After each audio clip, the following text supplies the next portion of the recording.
Finally, tonight it's Friday, so that means notable quotables. Hopefully Democrats will stop playing political games. They've just been on the sidelines playing politics from day one. The Democrats blew it. He created this crisis. Effective immediately, we are establishing a new border security support cell. I told Mexico, look, you have a cash cow in NAFTA. We're focusing with the U.S. and our Canadian friends in finding a solution that is win-win-win for the three countries. You look at some of these small towns where they had a beautiful Main Street with stores. The stores are all gone. I'm certainly not prepared to say that it's a wave of mishaps or some form of crisis. You know, from all directions, we not slowly, but started coming, and you knew something was serious. He was able to capture the human predicament in a way that very few are able to capture. Right now, Pruitt is a marked man in Washington. This was like an Airbnb situation, Ed. It's not apples to apples. I did not know that they got the pay raises until yesterday. Okay. They serve a very important person. We're going to blow up Washington. We're going to reinvent it. Manchin needs to be defeated for the sake of West Virginians, not for revenge. My opponent, he talks Trump, Trump, Trump, but when it's time to show courage and vote for President Trump's agenda, he votes no, no, no. We're a different kettle of fish. Leakers get great press. You think anybody used this whistle before? I don't know. You know, I don't mean to be comical here, but we only carry 6 balls ordinarily. Oh, so painful, that 13 on 15. That was just 1 week. I'm not going to tell you what the cut line is. People record this thing. The Masters this weekend will be fun to watch. Make sure you start off with the new Fox News Sunday. Chris Wallace will interview National Economic Council Director Larry Kudlow. That's good. And we'll get the latest on the tariff situation. Thanks for inviting us into your home tonight. That's it for this special report. Fair, balanced, and unafraid. Make it a great weekend. The story, hosted by Martha MacCallum, starts right now. Thanks, Brett. I had a 13 on a hole last weekend, but that's normal for me. So breaking tonight, President Trump saying essentially no pain, no gain when it comes to China. The bravado rattled the markets big time, but the president says they will adjust in time and that this is, quote, something that we have to do. China is calling it American arrogance. For many years, no president wanted to go against China economically, and we're going to do it. I have great respect for the president of China, President Xi. He's a friend of mine, and I'm a friend of his, and I like him a lot, but he's representing China, and I'm representing the United States of America. And there lies the difference. The president's move to threaten an additional $100 billion in tariffs really should come as no surprise. He has promised this action for decades. He was clear on it all through the campaign trail and appears willing to call China's bluffs and to let the U.S. markets gyrate in the process. And that is exactly what happened today. The Dow was down 570 points, and that was one of the better numbers of the day. Chief National Correspondent Ed Henry joins me now with the latest. Martha, hang on to your seat. Yeah, absolutely, Martha. And there's really no surprise when you think about it, the fact that President Trump promised over and over in the campaign to get tough on China. That's straightforward. What's complicated is that by keeping that promise, there could be some real economic costs, as you mentioned, but also some political ones in those midterms. The president did a radio interview today in which he said this talk of a trade war is silly because in many ways we already fought and lost the trade war. China's cheating has been ignored by Republican and Democratic presidents. He says it killed thousands of American factories, millions of American jobs, and we're stuck now with a $500 billion trade deficit. Here's the thing. Even anti-Trump columnist and commentator Fareed Zakaria acknowledged today in the Washington Post, quote, President Trump is right.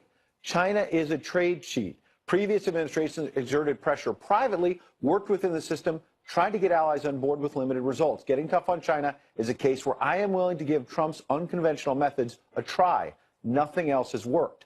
But the markets rattled, as you say, in part by confusing signals sent by the president's own team. Treasury Secretary Steve Mnuchin today flat out admitting there is, in fact, potential for a new trade war, even as new Chief White House Economic Advisor Larry Kudlow keeps trying to calm everyone down by suggesting all of this is just a careful negotiation to use threats to get China to make even minor concessions that start to level the playing field. We are considering adding tariff pressures, I don't want to disrupt the economy. The president doesn't want to disrupt the economy. We need not disrupt the economy. This is a moderate, tempered approach that we are taking. It is moderate, temperate, and proportional. This is not a trade war. But we're going to have a much stronger country when we're finished. And that's what I'm all about. We have to do things that other people wouldn't do. So we may take a hit, and you know what? Ultimately, we're going to be much stronger for it. Calm, moderate, but we might take a hit. Well, all of that contributed to the roller coaster markets, along with this statement from the Chinese Commerce Ministry warning, quote, the Chinese side will follow through to the end and will not hesitate to fight back at any cost. We're prepared, have already formulated very detailed countermeasures. That includes states where the midterms come into play. China being very crafty about directing their fury at Midwestern battlegrounds in Trump country. Cities where soybean, corn, tobacco farmers may take a hit, not just in 2018. There's another election, Martha, 2020. Ah, there is. Ed, thank you very much. So Hal Lambert is the founder of Point Bridge Capital and the creator of the MAGA, Make America Great Again, ETF, which is a fund that trades essentially Trump-friendly stocks. And it has done quite well. It took a hit today, like everything else, but he's done quite well. Jonah Goldberg, National Review senior editor, joins us as well, Fox News contributor as well. Jonah, thanks so much. Great to see you tonight. And Hal, great to see you. So, Hal, you created this fund, which I would imagine did really well, as did the whole market, because you looked for companies that had Republican-leaning and Republican-thinking leadership in them, right? Correct. Yes. I mean, I started this fund in September of last year. It's the top 150 companies in the S&P 500 that support Republicans, including President Trump, and it's done well since it launched. It's industrials, it's financials, it's oil and gas, so it's a broad spectrum across the financial space. All right, so now your fund has taken a hit along with the rest of the market. So why, you mentioned to me earlier, you said you're not concerned. You think the market, you believe what President Trump said, that eventually the markets will ride this out and that they will improve?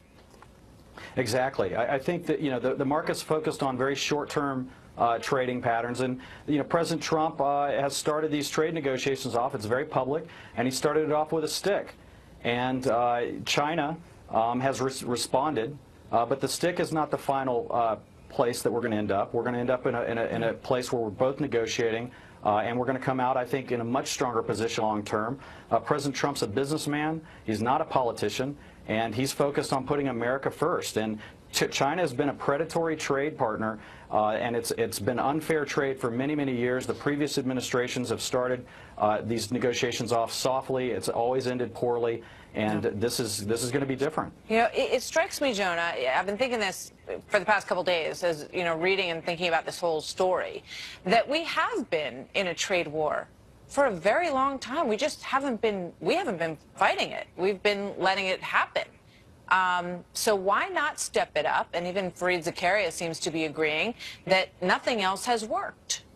Yeah, well, I just think there are a couple of things that need to be pointed out. First of all, it's absolutely true that on the intellectual property theft, China has behaved really badly, and so have a lot of American businesses who basically agree to be mugged and have their IP taken from them, and then go whining about it to American politicians rather than refusing to be part of it.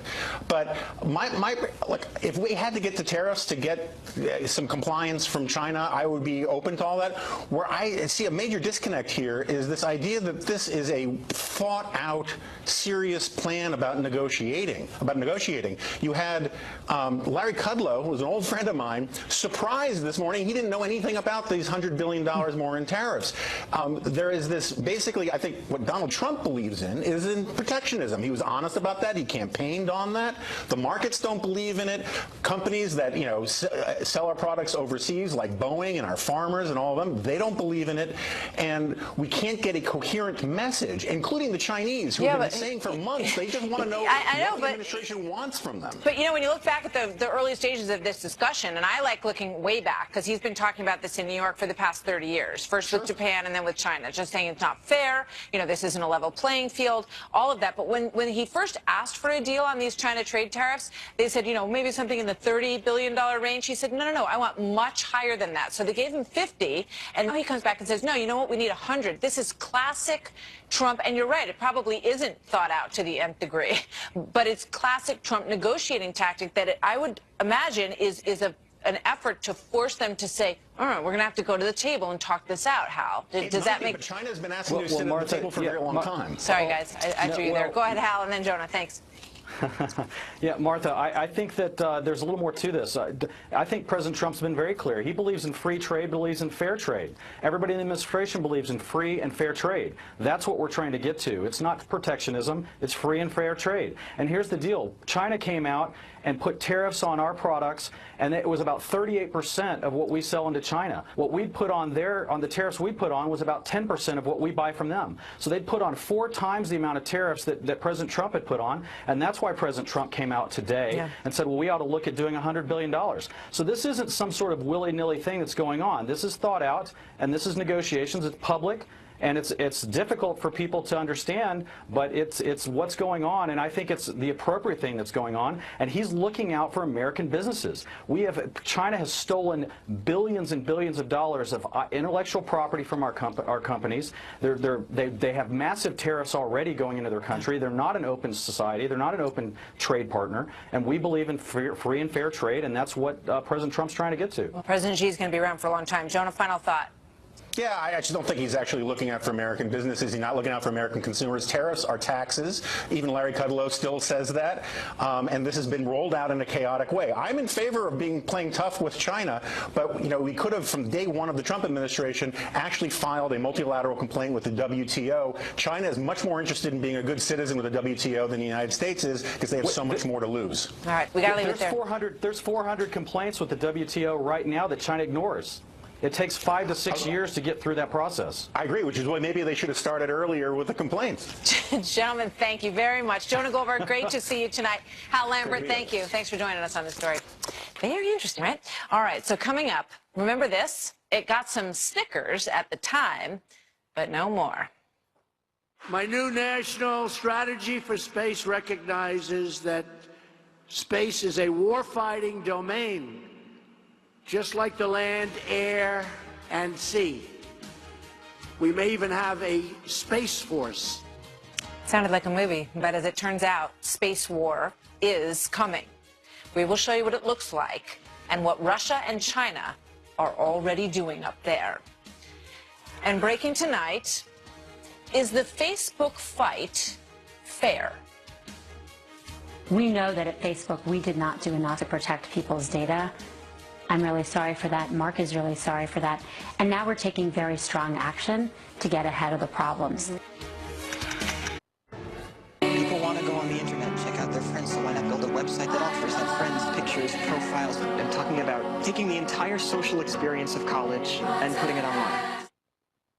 Those were the days, right? So he is the college kid who built a multi-billion-dollar company connecting you to your friends. But will he find any on Capitol Hill? It might be a very long weekend for $60 billion man Mark Zuckerberg as he preps for a grilling on Capitol Hill. Democrats up in arms basically because they think that Facebook made users an unwitting tool in the election. And Republicans think that the social network is a big brother pushing liberal news. This as the company's COO, Sheryl Sandberg, makes the media rounds trying to do some damage control. Let's be clear.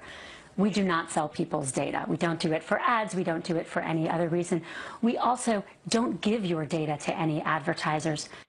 Trace Gallagher live in our West Coast newsroom with the story. Hi, Trace. Hi, Martha. Facebook is apologizing for a reason. I mean, the company has already admitted that of its 2.2 billion members, many have likely had their personal information harvested by, quote, malicious actors, also known as bad people. Facebook CEO and founder Mark Zuckerberg says these bad actors have been at it for years and at some point have probably accessed your information. So today, in a sit-down mea culpa with Fox News anchor Dana Perino, Facebook Chief Operating Officer Sheryl Sandberg says Facebook is going to great lengths to make sure this never happens again. Watch. This is a long process. We are going through and systematically looking. We expect to find more, just like we did this week, and then we're going to proactively come out. We're going to fix the problems. Most of this went public after revelations that some 90 million Facebook users had their data stolen by political intelligence firm Cambridge Analytica. The information was then used for political purposes. But these types of breaches have been going on at Facebook for years, and Sandberg says the remedy is to create a system where everyone can safely share. Here she is talking about Russian meddling, including what they knew and when they knew it. Watch. How far back does it go? Did Facebook know in the fall of 2015 that it had a problem with Russians trying to influence the election? We learned about this late. We did not know then. We had seen some early activity. We had published some stuff, but we didn't understand the gist of it. But now we do. And now we're taking action. Increasing transparency is also a top agenda item, and considering that half of American adults get their news from Facebook, the company now says it will only share news and information from trusted news sources, both conservative and liberal, and that includes vetting political sources. Here she is again. If you are running not just an election ad, so you're a candidate, but you're running an issue ad, and we're going to publish a list of issues, we're going to verify who you are. You're going to have to tell us your location, your identity. If you won't tell us that, or we don't think it's correct, we're not going to let you run. And if you missed it, Facebook executives would again like you to know they're sorry. Martha. They said that a few times. I think we're going to hear it a bit more on the Hill on Tuesday, Wednesday. Thanks, Trace. So here with more, Jennifer Grossman, former speechwriter for President George H.W. Bush and the CEO of the Atlas Society. Jennifer, good evening. Good to see you. You have written a very interesting piece that goes to the heart of that question, because the mea culpa is what's expected. We're so sorry. We're going to fix this problem. We're not going to betray your confidence in us anymore. But you have sort of a different tactic that you recommend Mark Zuckerberg take on. Look, this guy can't win. Republicans are mad at him. Democrats are mad at him. He's going to be going into a very hostile situation on Wednesday. So what I'm saying is, you know, sure, apologize, but why not take a stand on some principle and present with pride? Yes, they made mistakes. That's what happens when you do something, when you build something, when you create companies. If you don't want to make mistakes, you can just sit behind a computer screen and click like. So in terms of what you think he should say, because you're very specific in your piece that's coming out next week, what exactly do you think, what's the argument that you think he needs to make? I think that he should say that he built this company not, as he's been saying for the past 15 years, because he wanted to create community, but because he was interested in technology and he was interested in finding a market need where he could provide some value. And that now that people are saying that, gee, well, we didn't know that we were just using it for free. Look, we can't do much about what Mark Zuckerberg is going to do, but we can do something about what we ourselves do. And we should all know, we can all grow up a little bit and know that nothing is free. And that even though we're using this and thinking that it's free, it was created by something.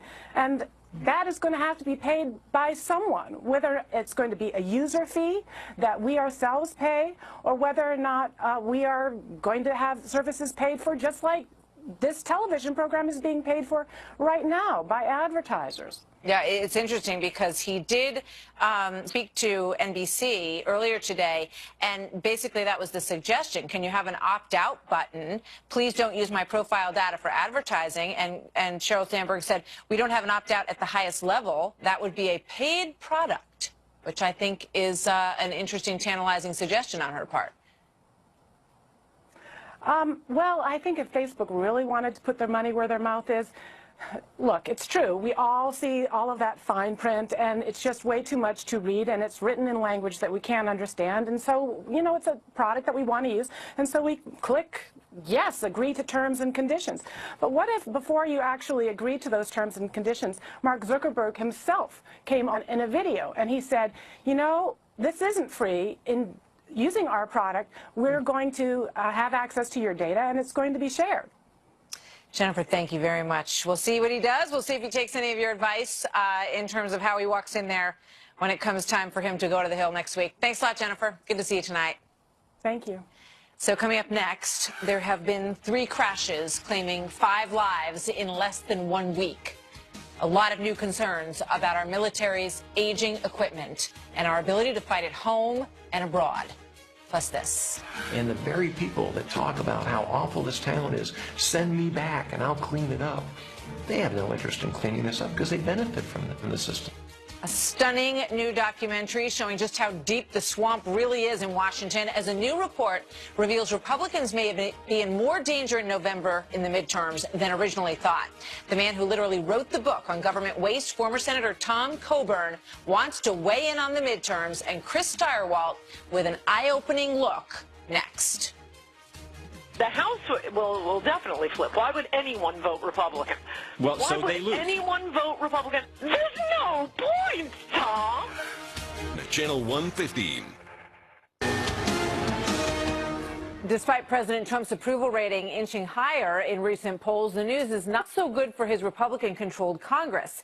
Cook's Political noting ratings changes in 13 House races, all in the Democrats' favor, and that Republicans, quote, still trail Democrats on the generic ballot by 8 points. That is enough to offset the GOP's edge from favorably drawn districts and endanger their 23-seat majority, which is looking increasingly fragile. So what would a Trump presidency look like with a Democratic House? And the White House and the GOP seem to be rattled or unnerved by this prospect. Here now, former Oklahoma Senator Tom Coburn, watchdog for the U.S. taxpayer and former author of the Congressional Waste Book, which a lot of folks miss. Senator Coburn, good to see you again. Thank you so much for coming in tonight. I'm glad to do it.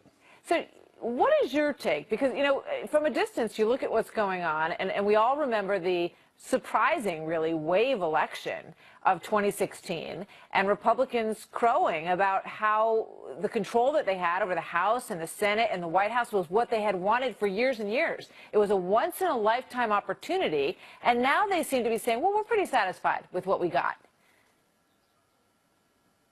Well, I think in my adult life, Martha, I've seen this play out a lot, is you get in power, you want to stay in power, so you become risk-averse rather than doing what you told the people you would do. I mean, just think about it. We just saw a budget bill passed for $1.3 trillion, $300 billion more than what we spent last year in the same period, with no oversight. Nobody knew what was in it except the moneyed interest that had something in it. I don't think that's what they want to be known for, but that's what they're going to be known for, rather than actually cleaning up some of the mess and the waste and the fraud and abuse in Washington. Yeah, and so what they're doing is they play the game shorthanded and say, well, maybe we'll make it. And what happens is people lose trust in them. You know, when you look at the races that have happened so far, you know, I think of Pennsylvania, the Conor Lamb election, it didn't look like there was a tremendous rally around Rick Saccone. And, you know, you can talk about whether or not you think he was a great candidate. But the effort to hang on to these Republican seats, what you hear more and more from Republicans on the Hill is, well, you know, it's not unusual when you have the presidency, when you have, you know, your party's president in the White House, that when you come around to the first round of midterms, you lose the House. But, you know, you look at what's been accomplished so far, and tax reform is clearly a big accomplishment for Republicans. It's definitely something that was on their checklist. But do you feel like they should be satisfied with the progress that they've made so far with this golden opportunity? No, I'm not. As a U.S. citizen that pays a lot of taxes every year, I'm not satisfied at all. Why haven't they created transparency on pricing in health care? $1 in every $3 in health care is wasted. The average deductible now is $7,900 per family. Yeah. They'd like to see a cheaper deal, a better deal. So mandate that prices are transparent. They could do that. They could pass that bill. Who can be against being knowing what your price is before you pay for it? Of course, emergencies are different. You know, how about oversighting? How about building a team to oversight the waste, fraud, and abuse in the federal government and getting rid of it? They didn't have to borrow another $1.3 trillion. I mean, that's what our deficit's going to be this year. They didn't have to do that. They could have done it another way. What I would tell you is I bet you the American people as a whole would much rather have seen a government shutdown than a bill passed in the dark of the night that nobody's read that adds a $1.3 trillion to our spending. Yeah, but there's a divide. And do the hard work. You know, when you look at those, but all you heard is. from Republicans, that, you know, we don't want to shut down. We were there last time with Ted Cruz, and the president at several points along the way said, you know what, shut it down. Let's push the envelope and see what happens. He should have vetoed the bill. He should have vetoed the bill. Yeah, he should have vetoed that bill. You can't sign that bill and then say next time I won't sign it. you've lost all leverage, because the momentum of the legislative body is do what's easy. And what easy is to spend American taxpayers' money and grow the government. What is hard is to be frugal with American taxpayers' money and oversight the government and hold it accountable. And so, you know, he's lost his leverage on them, and they'll do this to him again. September 30th, I guarantee you'll see another continuing resolution bill. You won't see all the appropriation bills. It hadn't happened since, what, 2003?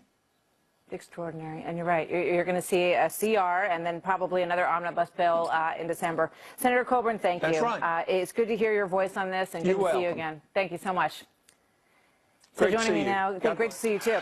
Chris Farwell is with me now, Fox News politics editor. Chris, you know, you get the feeling when you watch this, the sort of posture currently, and maybe it's really going to ramp up in the coming months as we get closer to midterms. But the posture from many Republicans out there is, well, you know, we're pretty much done with business. We did the tax reform bill. We're super excited about that, and we think that's going to ride us through the midterms. But even if we do lose the majority in the House in the midterms, you know what? That's typically what happens. I mean, I don't think that's the way that people who voted Republican in the last election and saw what happened expected that this was going to play out. They thought there was going to be a real tremendous energy behind that win and an acceptance of what it could mean for what they had wanted for so long. You know, one of the reasons that the system stinks is that people like Tom Coburn, or we're watching Trey Gowdy get ready to fold up his tent and go home. These conscientious conservatives who stick to their guns, on the issues that matter to them and to their constituents, no matter what, they eventually get fed up and go home because they can't change it, because you can't turn the boat. Tom Coburn is one of the clearest, strongest voices of American conservatism of the last 30 years, and he couldn't, even he could not change the point of view of his colleagues in Congress or this president or anybody, because it just takes on a gravity of its own.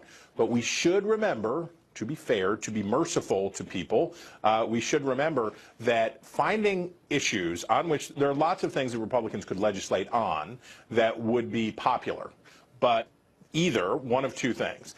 Their base would revolt completely if they were to do something on, let's say, gun control.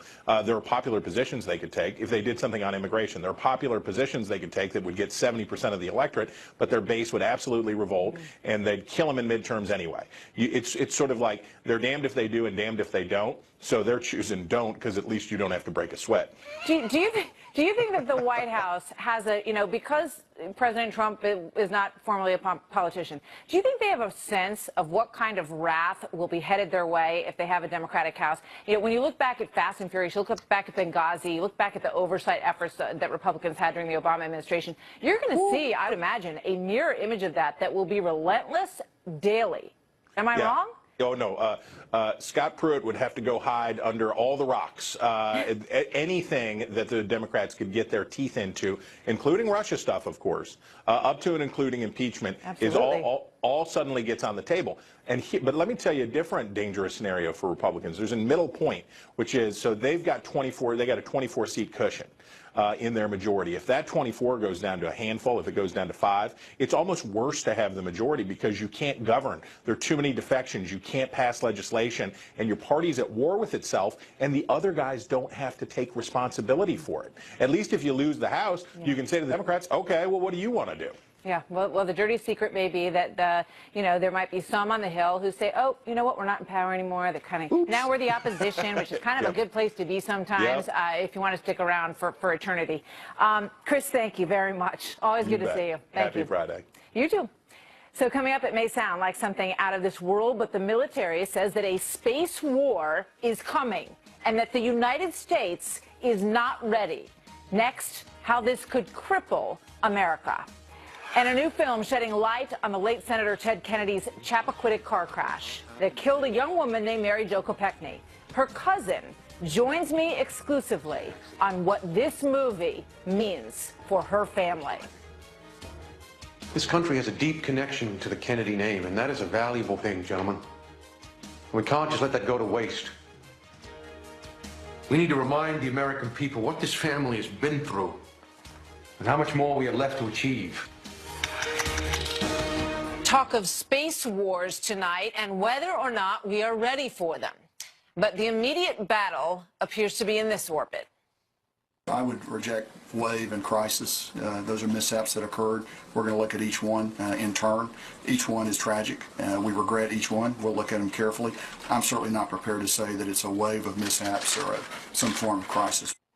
He is talking about 3 separate aircraft crashes this week that claimed the lives of 5 American service members, including these Marines who died Tuesday in a helicopter crash in California.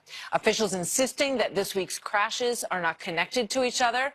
There have now been 5 non-combat accidents this year alone, killing 9 service members. Last year, there were 37 aviation deaths. That is nearly double the number in 2016, which raises, obviously, a lot of questions about how to keep our members of the service safe. Joining me now, Rebecca Grant, a national security and military analyst who has worked for the Air Force. Rebecca, good to have you here tonight.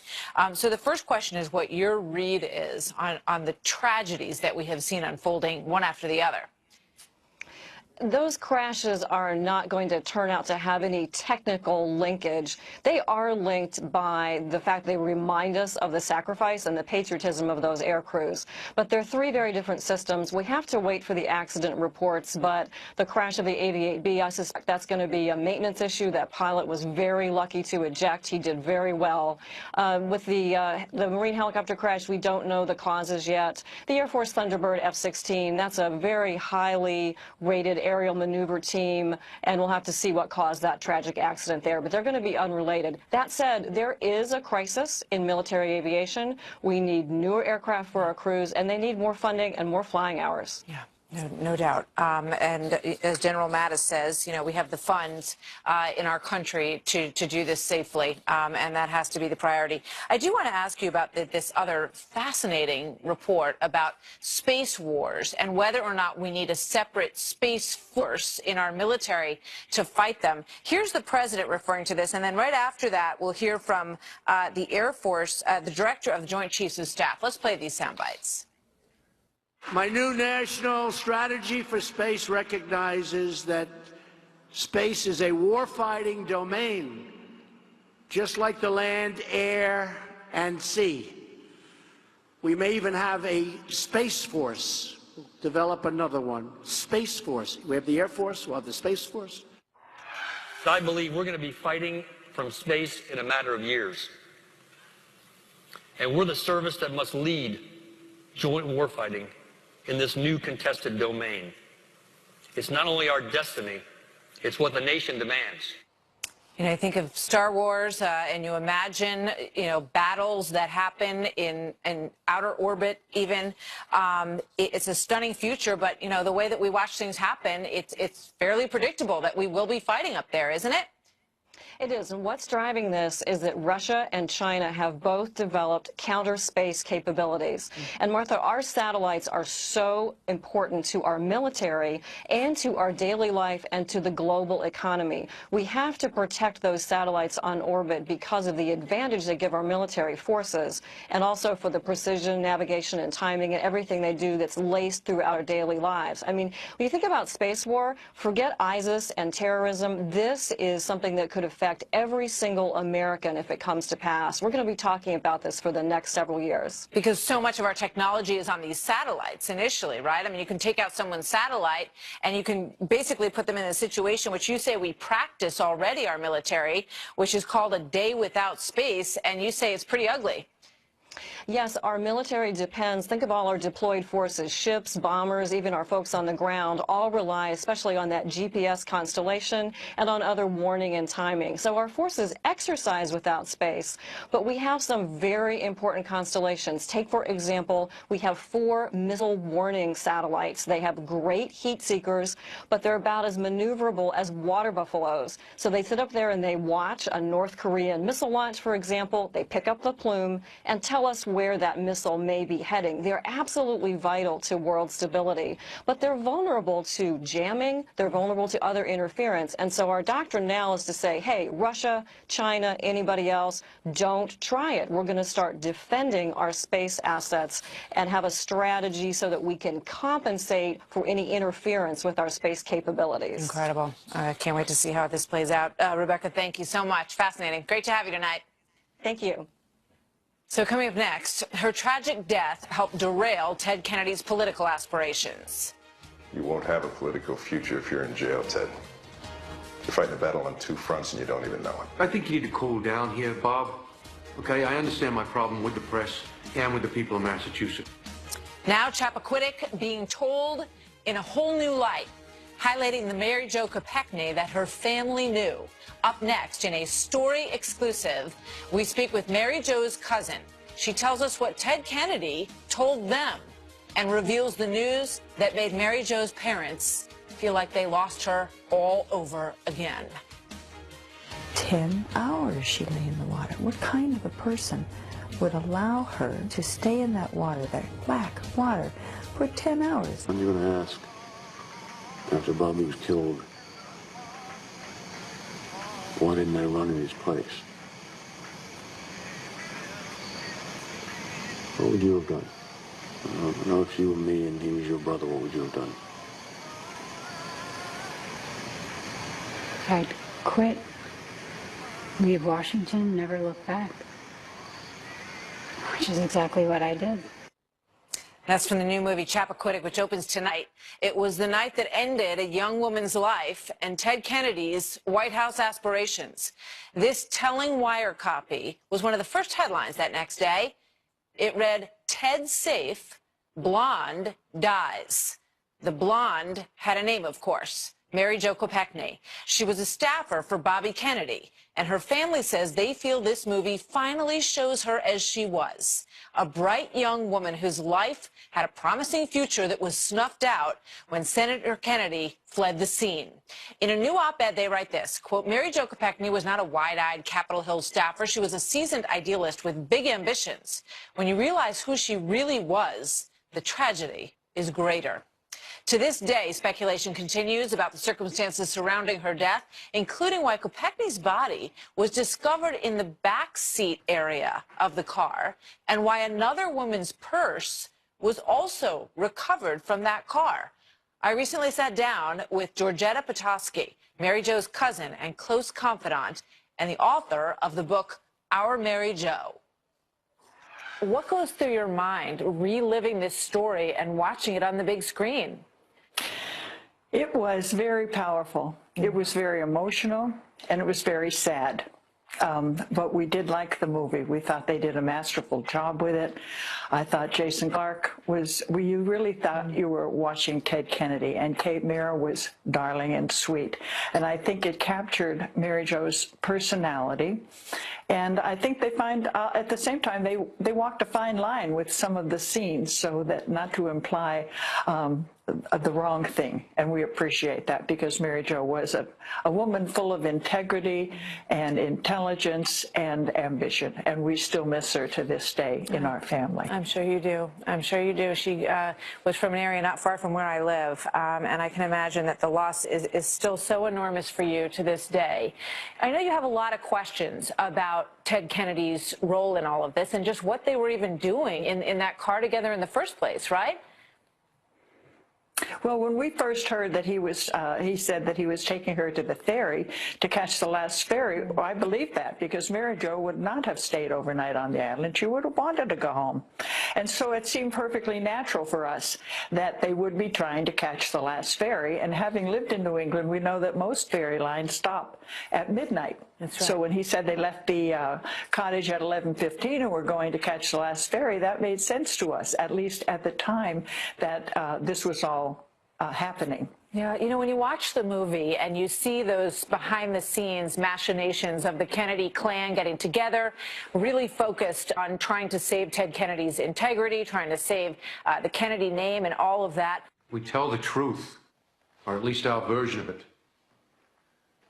And it ends with an appeal to the voters, to the people that elected me. We need to remind them that this family perseveres, that we don't back down from a fight, that we don't get backed into a corner. We have a true compass and we follow it. I can imagine that you're just sitting there wondering, you know, what about Mary Jo? That was hard to watch, but not unknown to most people who lived through the Kennedy era. Most politicians have those types of personal family meetings to negotiate strategy, and but it was a little hard. We kept thinking that he would make a right decision, and he had plenty of chances to do that. He just didn't do it. There's a suggestion that she didn't drown, that she suffocated, and that she was alive for a long time in that car. I wonder what you think about that. That's one of the hardest things we had to accept. Her parents in particular thought that she had died instantly.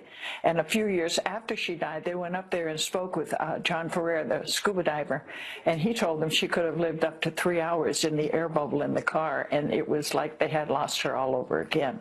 Her father in particular just grieved. It was awful. It was awful. I can imagine.